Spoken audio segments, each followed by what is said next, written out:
শাহানুরের শিশুসুলভ উচ্ছ্বাস মুহূর্তেই থমকে যায়।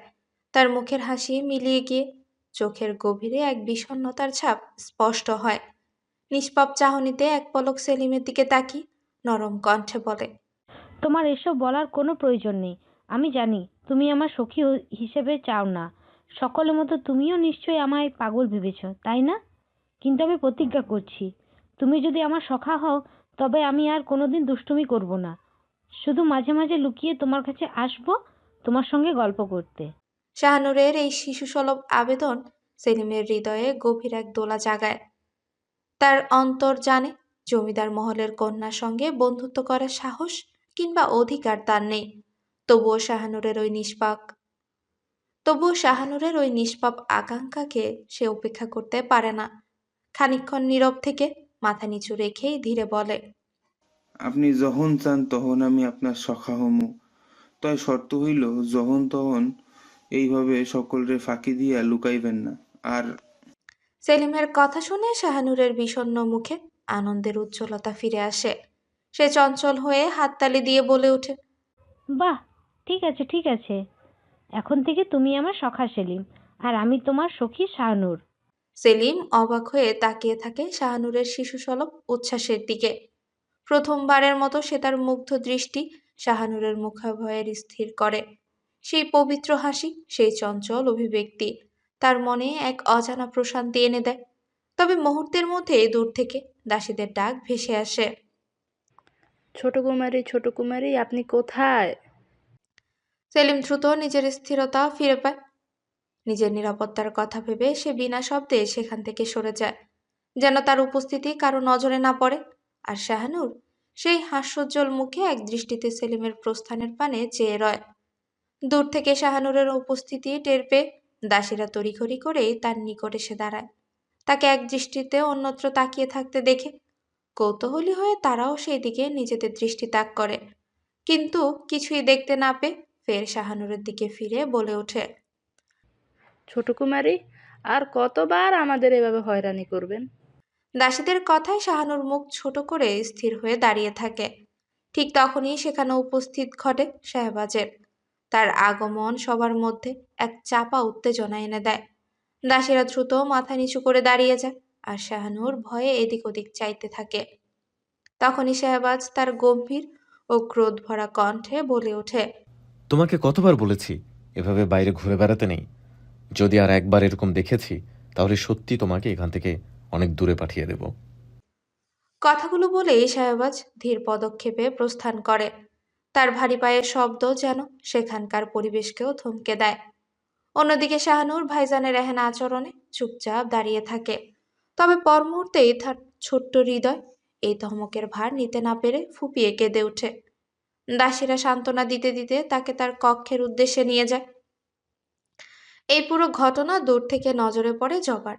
শাহানুরের প্রতি শাহবাজের এহেন কঠোর আচরণে তার মন বিষণ্ণতায় ছেয়ে যায়। ভেতরে ভেতরে ক্ষোভের সুরে সে নিজেকেই বলে ওঠে, কেমন একটা স্বামী আল্লাহ আমার কপালে দিছে, সারাদিন ডাকে ফুঁসতে থাকে আর মানুষের শাস্তি দেওয়ার চিন্তা করতে থাকে।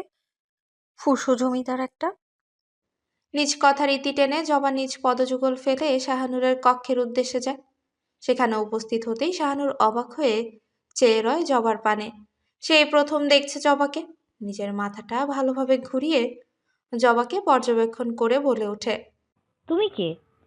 শাহানুরের প্রশ্নে একজন দাসী বলে ওঠে, ছোট কুমারী, উনি জমিদার গিন্নি, আপনার বড় ভাইজানের বধূ, আপনার ভাবিজান।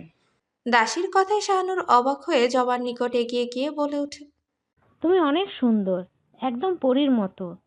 তোমার নাম কি? শাহানুরের কথায় জবা লজ্জায় লাল হয়ে বলে ওঠে, আপনিও অনেক সুন্দর, একদম পুতুলের মতো। আমার নাম জবা। জবার কথায় শাহানুর খিলখিল করে হেসে ওঠে। সেই হাসির ধ্বনি মুহূর্তেই কক্ষের থমথমে পরিবেশকে ভেঙে দিয়ে এক অনাবিল আনন্দের আবহাওয়া তৈরি করে। শাহানুর নিজ হাসি থামিয়ে বলে, জবা, তুমি এখন থেকে কোথাও যাবে না তো? শাহানুরের কথায় একজন দাসী মুখে হাসির রেখা ফুটিয়ে বলে ওঠে, ছোট কুমারী, সে এই মহলের বধূ। সে কোথায় যাবে? মৃত্যুর আগ অব্দি সে তার শিকল এখানেই বাঁধা পড়েছে। দাসীর কথায় জবার মুখ মলিন হয়ে যায়। হঠাৎ করেই বক্ষপিঞ্জরটা কেঁদে ওঠে তার মাতা পিতার দর্শন পাওয়ার জন্য। জবার হঠাৎ এহেন পরিবর্তন শাহানুরের অবুঝ মস্তিষ্কে ঢুকল না। সে হাস্যোজ্জ্বল মুখে জবার হাত টেনে নিয়ে যায় গল্প করতে। তখনই সেখানে আগমন ঘটে রুকাইয়া। রুকাইয়াকে দেখে শাহানুর ও জবার মুখেও হাসি ফুটে ওঠে। পরে তিনজন মিলে জমিয়ে তুলে নিজেদের আড্ডা মহল। শাহবাজ গম্ভীর মুখে বসে আছে তার দরবার কক্ষে, চোখে দৃঢ়তার তেজ, মুখাভয়ে শূন্যতা এবং গভীর চিন্তা। গুরুত্বপূর্ণ কাজে মগ্ন সে, যেন কাঁধে পাহাড় সমবহু দায়িত্বের ভার চাপা রয়েছে, যেখানে থেকে কোনোভাবেই নিস্তার নেই। ঠিক তখনই একজন প্রহরী ভয়ে কাঁপতে কাঁপতে দরবারে প্রবেশ করে। মুখের অন্ধকারের উৎকণ্ঠার ছায়া ফুটে উঠেছে। সে ভীত কণ্ঠে বিনীতভাবেই বলে, হুজুর, আজও জঙ্গলে একটি মেয়ের লাশ উদ্ধার করা হয়েছে। লাশটি এমন ভয়ানক অবস্থায় যেন সখ্যাত শয়তানের বর্বর আঘাত। প্রহরীর এহেন বক্তব্য দরবারে উপস্থিত সকলেই স্তম্ভিত হয়ে যায়। তাদের মনে সৃষ্টি হয় গা ছমছমে আতঙ্ক। শাহবাজের চোখে তখন পরাক্রমের তেজ, বজ্রশক্তির মতো তার গর্জন ছড়িয়ে পড়ে। আপনারা এখনো কেন খুনির সন্ধান করতে পারলেন না? তার শাসনধ্বনিতে প্রহরীর সহ সকলের দেহ অস্থিরতায় কেঁপে ওঠে। সকলের দৃষ্টি চলে যায় একে অপরের দিকে, যেন এক বিষাদময় শীতল প্রহর। তখনই একজন চৌকিদার নির্ভয়ে কণ্ঠে বলে ওঠে, হুজুর, একটি কথা আমার বলার আছে, আপনি অনুমতি দিলে আমি বলতে চাই। চৌকিদারের কথায় শাহবাজ তার তীক্ষ্ণ দৃষ্টিতে তাকিয়ে তাকে অনুমতি প্রদান করে। তখনই চৌকিদার বলে, হুজুর, আমরা কিন্তু প্রতিটি লাশের পাশে নারীদের পরিহিত ভাঙ্গা ঘুঙুর পেয়েছি। তাই আমি নিশ্চিত এই হত্যাকাণ্ডগুলো কোনো নারীর কাজ। চৌকিদারের এহেন দাবি শোনার পর একজন শঙ্কিত কণ্ঠে প্রশ্ন তোলেন, একটি নারী নিশ্চয়ই কাউকে এরূপ নিষ্ঠুরভাবে হত্যা করতে পারবে না। তাই আমার মনে হয় তোমার অনুমান ভুল। তবে চৌকিদার দৃঢ়তার সঙ্গেই জানান, আপনারা নিশ্চয়ই লক্ষ্য করেছেন, প্রতিটি লাশের পাশে আমরা ভাঙ্গা ঘুঙুর পেয়েছি এবং আমরা পরীক্ষা করে দেখেছি এসব ঘুঙুর মৃতদেহ নয়। এমনকি আমার মনে হয় কোনো পুরুষও নিশ্চয়ই এসব ব্যবহার করে এমন বর্বর কাজ করবে না। তাহলে এখানে কী প্রমাণ হয়? চৌকিদারের যুক্তিতে দরবারের উপস্থিত সবাই স্তব্ধ হয়ে যায়। বিস্ময় ও সংশয়ের গহ্বরে মগ্ন হয়ে পড়ে। সেই নীরবতা ভাঙে শাহবাজের গর্জন, যেই হোক না কেন তাকে খুঁজে বের করো, এ অপমৃত্যুর খবর পুরো গ্রামে ছড়িয়ে পড়ার আগে। বলেই শাহবাজ দরবার কক্ষ ত্যাগ করে। রেখে যায় সকলের মনে গভীর চিন্তার পর্দা। সময় বহুদূর এগিয়ে গেছে। জবা, শাহানুর আর রুকাইয়া তিনজন গল্পে এতটাই মশগুল ছিল যে সময়ের অস্তিত্ব ভুলে গেছে। এখন ধরণীতে রাতের চাদর নেমে এসেছে। তবুও শাহানুর এখনো কাউকে তার কক্ষ থেকে বিদায় দেয়নি। এর মধ্যে আলিয়া বানু এসে মেয়েকে দেখে গেছেন। আজ প্রথমবারের মতো তিনি শাহানুরকে এত প্রাণবন্ত দেখে মুগ্ধ হয়েছেন। তার হৃদয়ে প্রশান্তি ভরে উঠেছে, আর জবার প্রতিও খানিকটা সন্তুষ্টি জন্মেছে। মেয়েকে এক ঝলক দেখে তার বিরক্ত না করে সেখান থেকে প্রস্থান করে নীরবে। গল্প আর হাস্য আড্ডার মধ্যে জবার প্রাণচঞ্চল হাসি বারবার রুকাইয়ার নজর কেড়েছে। জবার আনন্দময় চেহারা দেখে তার নিজের মনেও হাসি ফুটে উঠেছে। যদিও সে দীর্ঘশ্বাস ফেলতে ভুলেনি। এমন সময় একটা দাসী সম্মুখে এসে বলে ওঠে, ছোট কুমারী, এখন সবার কক্ষে ফিরে যাওয়া উচিত।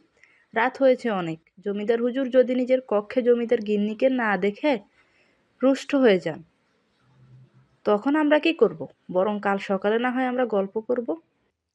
দাসীর কথায় শাহানুর ভ্রুকুচকে তাকিয়ে ধীর কণ্ঠে বলে ওঠে। দাসী অবিচল কণ্ঠে উত্তর দেয়, ছোট কুমারী, আপনি বুঝবেন না। বিবাহের পর স্বামী স্ত্রী একই কক্ষে রাত্রি যাপন করেন, আর কত কিছুই না করেন। বলে দাসী মুখ চেপে হেসে দেয়। দাসীর এহেন কথা শুনে শাহানুর হতবাক হয়ে রয়। অন্যদিকে রুকাইয়ার মুখে এক অজানা মলিনতা নেমে আসে। তার বুকের গহীনে এক সূক্ষ্ম যন্ত্রণা দোলা দেয়। ব্যথাতুর দৃষ্টিতে সে জবার দিকে তাকায়, যে মাথা নিচু করেই বসে আছে। শাহানুর কিছু বলতে উদ্যত হতেই রুকাইয়া তাকে থামিয়ে দিয়ে বলে ওঠে, শাহনূর, এই বিষয়ে আর একটা কথাও বলবে না। তুমি কাল দেখা হবে। রূপ কথাগুলো বলেই রুকাইয়া জবার হাত ধরে তাকে নিয়ে কক্ষ থেকে বেরিয়ে আসে।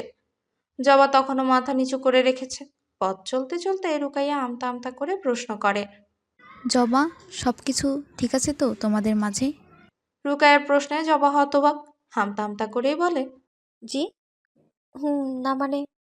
জবার এমন অস্পষ্ট উত্তর শুনে রুকাইয়া আর কথা বাড়ায় না, শুধু বলে, থাক, কিছু বলতে হবে না, তুমি বরং নিজের কক্ষে যাও। রুকাইয়ার কথায় জবা স্বস্তির নিঃশ্বাস ফেলে কক্ষের দিকে পা বাড়ায়। তখনই পেছন থেকে রুকাইয়া গম্ভীর কণ্ঠে বলে ওঠে, জবা, স্বামী হয় সে তোমার, তোমার প্রতি তার অধিকার আছে। কথাগুলো বলে রুকাইয়া আর কিছু না বলে দ্রুত নিজের কক্ষের দিকে পদচারণ করে। পেছনে রেখে যায় একটা চুপচাপ মলিন জবাকে। জবা ধীরে ধীরে নিজ কক্ষে প্রবেশ করে। তার মনের গভীরে লজ্জা ও ভয় নামক দুটি অনুভূতি একসাথে দোল খায়। রুকাইয়ার কথাগুলো যেন বারবার তার কর্ণে প্রতিধ্বনি হচ্ছে। তোমার প্রতি তার অধিকার আছে। সেই কথাগুলোর ভারে জবা গুটিয়ে বসে পড়ে নিজের পালঙ্কে। তার ক্ষীণ শরীরের মধ্যে এক অস্থিরতা প্রভাবিত হয়। ঠিক তখনই দরজা ঠেলে কক্ষে প্রবেশ করে শাহবাজ। প্রবেশ করতেই তার নজরে পড়ে জবার অন্যমনস্ক ও চিন্তিত মুখ। শাহবাজের ভ্রু কুঁচকে ওঠে, গলা খাকারি দিয়ে ভারী কণ্ঠে প্রশ্ন করে। ফুল, কি হয়েছে? শাহবাজের পুরুষালী কণ্ঠের প্রতিধ্বনি জবার কর্ণে আঘাত করতেই সে তাড়াহুড়ো করে নিজের ভাবনা থেকে বেরিয়ে আসে, দ্রুত পালঙ্ক থেকে নেমে দাঁড়িয়ে পড়ে। জবার এহেন আচরণে শাহবাজের ভেতরে এক অজানা ক্রোধ দানা বাঁধে। সে তার ক্রুদ্ধ পদযুগল নিয়ে জবার দিকে এগিয়ে যায়। শাহবাজকে নিজের নিকট এগিয়ে আসতে উপলব্ধি করে জবা ভয়ে পিছু হটতে থাকে। জবার পিছু হটার দৃশ্য শাহবাজের ক্রোধকে আরো জাগিয়ে তোলে। তার কঠিন নেত্রজোড়া স্থির থাকে জবার অনিশ্চিত চেহারায়। মুহূর্তে একদম নিকটে গিয়ে শাহবাজ শক্ত হাতে জবার চিকন কটিদেশ আঁকড়ে ধরে কাছে টেনে নেয় তাকে। ফের দাঁতে দাঁত পিষে নিচু স্বরে বলে সমস্যা কি তোমার? আমি কি হিংস্র কোনো প্রাণী যে আমাকে এভাবে ভয় পাও? তোমার নেত্রে আমার প্রতি এত কেন ভয়? ওঠে। শাহবাজের কঠিন নৈকট্যতা জবাকে আরো কাবু করে ফেলে। তার সারা শরীর অনবরত কাঁপতে থাকে। শাহবাজের পানে নেত্র তোলার সাহসও পায় না সে। ফলশ্রুতিতে শাহবাজের ভেতরের ক্রোধ আরো প্রবল হয়ে ওঠে। তার কণ্ঠস্বর গর্জে ওঠে। ফুল, তাকাও আমার পানে। তবুও জবা কোনো সাড়া দেয় না। সে তার মাথা নত রেখেই দাঁড়িয়ে থাকে। এই অবহেলায় শাহবাজের ধৈর্যের শেষ সীমা পেরিয়ে যায়। এবার গম্ভীর ধমকের স্বরে বলে ওঠে। জবা ফুল। ধমকের তীব্রতায় জবার সারা শরীর কেঁপে ওঠে। এক অজানা আতঙ্কে সে নিজের নেত্র তুলে চেয়ে বসে শাহবাজের দৃষ্টির পানে। কিন্তু সেই দৃষ্টির রক্তিম উত্তাপ দেখে তার সমস্ত সাহস ভেঙে যায়। শাহবাজের রাগে লাল হয়ে যাওয়া নেত্রজোড়া তার সমস্ত ভয়ের উৎস হয়ে ওঠে। জবা কিছু বলতে পারে না, এক দৃষ্টিতে শাহবাজের পানে চেয়ে থাকে। হঠাৎই তার অজান্তেই ভয়ের তীব্রতায় নেত্র থেকে গড়িয়ে পড়ে অশ্রুর ধারা। হঠাৎ শাহবাজের বক্ষ পিঞ্জর যেন উত্তাল ঢেউয়ের মতো অস্থির হয়ে ওঠে। জবার চোখ বেয়ে গড়িয়ে পড়া অশ্রুকণা তার অন্তর্গত ক্রোধের দহনকে শীতল পরশে ঢেকে দেয়। শাহবাজ এক মুহূর্তে স্থির হয়ে যায়। তার শক্ত মুঠি ধীরে ধীরে শিথিল হয়ে আসে, আর মুখভয়ে গভীর দ্বিধার ছাপ স্পষ্ট হয়ে ওঠে। জবাকে মুক্ত করে সে তার মাথায় চুলগুলো আঙুলের মুষ্টিতে তুলে পেছনে সরিয়ে এক দীর্ঘশ্বাস ফেলে। নিজেকে সংযত করতে চলে যায় বারান্দায়। জবা তখনও নড়চড়হীন দাঁড়িয়ে থাকে সেখানটায়, একেবারে স্থাণুর মতো। সময়ের স্রোত খানিকটা বয়ে যায়। শাহবাজ বারান্দার তীক্ষ্ণ বাতাসে নিজেকে শান্ত করে ফিরে আসে কক্ষে। ফিরে এসে জবাকে তখনও ঠায় একই স্থানে দাঁড়িয়ে থাকতে দেখে কোনো কথা না বলে জবার নিকট এগিয়ে গিয়ে ধীর হাতে তাকে কোলে তুলে নেয় এবং ধীর পদক্ষেপে এগিয়ে যায় নিজেদের মখমলের বিছানার নিকট। তার এহেন আচরণে জবার মনে সে শাহবাজের পাঞ্জাবি আঁকড়ে ধরে নির্ভীক হতে চেষ্টা করে। শাহবাজ একটাও শব্দ না করে জবাকে আলতোভাবে পালঙ্কে শুইয়ে দেয়। তৎক্ষণাৎ জবা কাঁপা কাঁপা কণ্ঠে বলে ওঠে। আমার ভয় করতেছে।